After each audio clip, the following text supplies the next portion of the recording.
আলু চাষেও এবার বীমা। 1 বিঘা জমি প্রতি আলু চাষিদের 553 টাকা বীমা এবং পুরো খরচটাই দেবে রাজ্য সরকার। আলু চাষিদের ক্ষেত্রে এই বীমা যথেষ্ট গুরুত্বপূর্ণ, আর তাই গুরুত্বপূর্ণ দুটো জায়গায় যাব, যে দুটো জায়গা আলু চাষে গুরুত্বপূর্ণ, জলপাইগুড়ি এবং সিঙ্গুর। এই দুটো জায়গা থেকে রয়েছেন আমাদের প্রতিনিধি শান্তনু এবং রানা। প্রথমে শান্তনুর কাছে যাব, কি বলছেন আলু চাষিরা?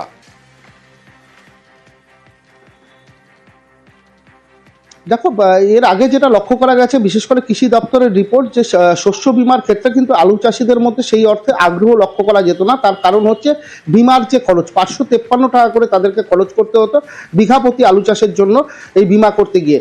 সেক্ষেত্রে দেখা যেত যে তাদের এতটাই আগ্রহ কম, কিন্তু বিভিন্ন সময় রোগ পোকার আক্রমণ, ধসা রোগের শিকার হয়ে কৃষকরা কিন্তু ক্ষতিগ্রস্ত হতো। সেই ক্ষতির হাত থেকে রক্ষা করার জন্য এই বছরই কিন্তু রাজ্য সরকার সিদ্ধান্ত নিয়েছে, এবার থেকে যে রবি চাষের মরশুম শুরু হচ্ছে, অর্থাৎ এই রবি মরশুমটাতে যারা আলু চাষ করছেন তারা কিন্তু সরাসরি বীমার সুযোগ পাবেন এবং তাদেরকে তার জন্য একটি পয়সাও খরচ করতে হবে না। সরাসরি সরকার থেকেই তাদেরকে বীমার খরচ বহন করবে, অর্থাৎ 553 টাকা করে বহন করায় কৃষকরা যথেষ্ট উপকৃত হবে বলে মনে করছেন তারা।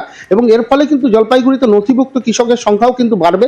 গত বছর 53,000 কৃষক নাম নথিভুক্ত করেছিল, এবার 70,000 ছাড়িয়ে যাবে বলে কৃষি দপ্তর আশা করছে। জেলা শাসক এবং কৃষি দপ্তরের উপ অধিকর্তা কি বলছেন একবার দেখি। বাংলা শস্য বিমা যোজনা ওর অন্তর্গত আজকে আমরা রবি সিজন জন্য যারা ফার্মার্সকে রেজিস্ট্রেশন করা হবে ওর জন্য ওদেরকে অ্যাওয়ারনেস করার জন্য ট্যাবলো আজকে উদ্বোধন করা হলো।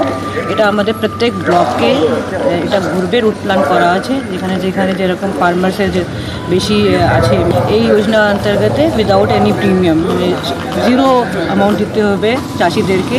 হ্যাঁ, আলু এবার ফার্স্ট টাইম হয়েছে। গত বছর এই আলুর জন্য 553 রুপিস পার হেক্টর দেওয়া হতো, কিন্তু এইবার কিন্তু গভর্নমেন্ট নোটিফিকেশন জারি করে যেটা ফ্রি ক্রপ আছে ওর মধ্যে আলুকে অ্যাড করেছে।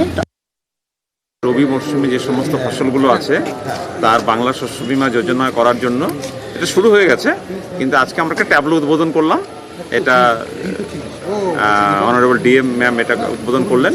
এটা প্রত্যেকটা ব্লকে ব্লকে এই গাড়িটা ঘুরবে, এই ট্যাবলোটা ঘুরবে, যাতে কৃষক অ্যাওয়ার হয়, এই জন্য করা হলো। এবার নতুন আলু সংযোজন করা হলো। হ্যাঁ, এবার আলু আগেও ছিল, কিন্তু আলুর ক্ষেত্রে প্রিমিয়াম দিতে হতো। এবছর প্রথম আলুর ক্ষেত্রেও কোনো প্রিমিয়াম লাগবে না। তার মানে যত ফসল আছে এখন আমাদের জেলায় তথা রাজ্যে, কোনো ফসলের ক্ষেত্রেই বিমা করার জন্য কৃষককে কোনো প্রিমিয়াম দিতে হবে না।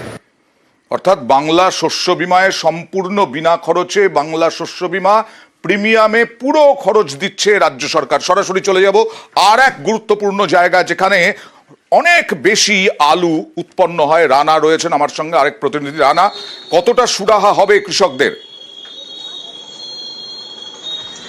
হ্যাঁ অয়েন্দ্র, দেখো একদমই তাই। মানে এই যে খুশির খবর, এটা কিন্তু কৃষক মহলে একদম বলতে পারো যে একটা জাগরণ তোমার তৈরি হয়েছে। যে কৃষকরা যেটা বলছে যে এই যে তাদের প্রতি বছর যেমন আলু চাষের বীজের একটা খরচা বেড়েছে, রাসায়নিক সার থেকে কীটনাশক সার থেকে শ্রমিক খরচা যেমন বেড়েছে, পাশাপাশি বিমা খরচও কিন্তু তাদের একটা পকেট থেকে টাকা গুনতে হতো। তাতে সেই কবে সেই ফসল কবে তাদের নষ্ট হবে, তবে সেই বিমার টাকা ফেরত পাবে, এ নিয়ে কিন্তু একটা দুশ্চিন্তায় ছিল। এই যে রাজ্য সরকার মুখ্যমন্ত্রী যিনি ঘোষণা করেছেন, তোমরা এতে মূলত তারা কিন্তু খুব খুশি যে এই যে মানবিক মুখ্যমন্ত্রী কৃষক দরদি, কৃষকদের কথা চিন্তা করে যে বিমাটা তিনি একদম মুকুব করেছেন, তাতে কিন্তু আলু চাষে আরো আগ্রহ বাড়বে এই সমস্ত কৃষকদের মধ্যে। এতে খুব ভালো হয়েছে, চাষি উপকৃত হয়েছে। যে পকেট থেকে প্রত্যেক বছর 600 টাকা করে 500 কত টাকা করে দিয়ে বিমা করতে হতো, মাননীয় মুখ্যমন্ত্রী এটা খুব ভালো কাজ করেছে, কারণ চাষিদের উপকার হয়েছে। খুব খুশির খবর এটা একটা। তারপর আমাদের চাষের খরচ, লেবার খরচ, সব কস্টিং মিলিয়ে যা খরচ হতো, যদি এই বিমার টাকাটা যে দিদি মুকুব করে দিয়েছে, এর জন্যে মুখ্যমন্ত্রীকে আমাদের চাষির তরফ থেকে অসংখ্য ধন্যবাদ।